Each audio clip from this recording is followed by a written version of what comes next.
Please don't upset me. I'm an HSP. Hello, gentle souls. Bongbini or bongbini back. Welcome or welcome back.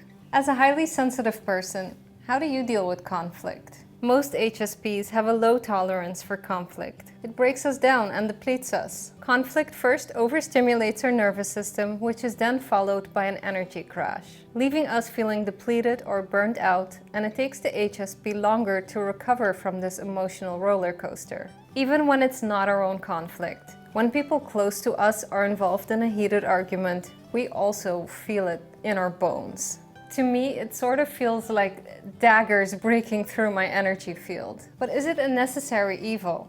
Conflict is often used to set boundaries. It's how people know when they've crossed the line. But can't it be done more conversational and less confrontational? Of course, avoiding conflict altogether is not a good alternative. It'll only lead to people walking all over us. And when we hide from conflict, we're robbing ourselves of an opportunity for growth. And it's not like running away will actually let us forget. In my experience, we'll still obsess over the initial conflict anyways. And the fear of suffering is often worse than suffering itself.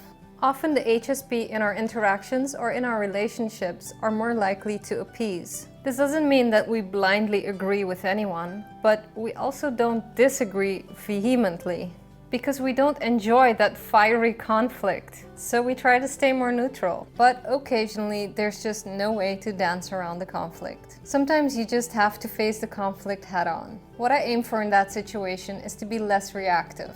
I try to pause and remain calm, withholding my primary reaction so that I can instead react in a rational manner without the situation escalating.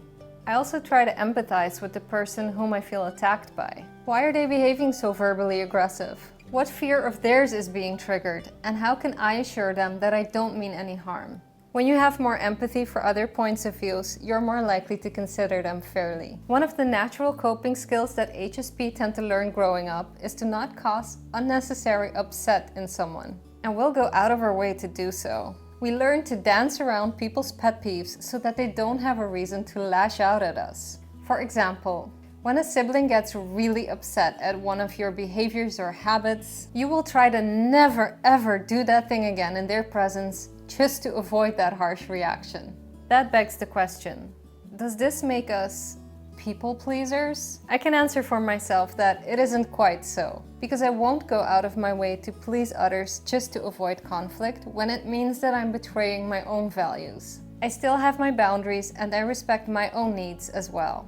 The tricky part is to not get caught in the flow of emotions when things get heated.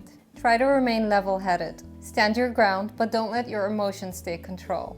This took me years to realize, and then even more years to get the hang of it. For me, it's a constant reminder to first count till 10 and take a couple of deep breaths before responding, so that I can act mindfully instead of reacting carelessly. Sometimes things still get out of hand when I find myself in a dispute, in which case I might ask for a timeout. I will calm down for 20 minutes or however long it takes, and then revisit the issue we're trying to resolve from a calm, cool, collected perspective. The best way, in my experience, to approach a conflict situation is to just go through it. The more you process these situations in a healthy way, the better you will feel and the stronger you will come out of it.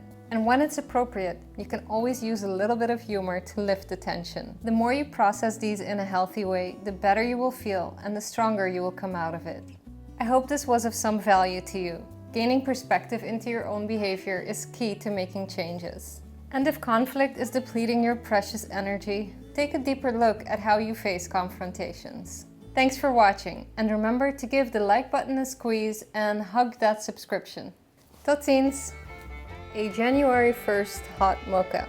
Happy 2023.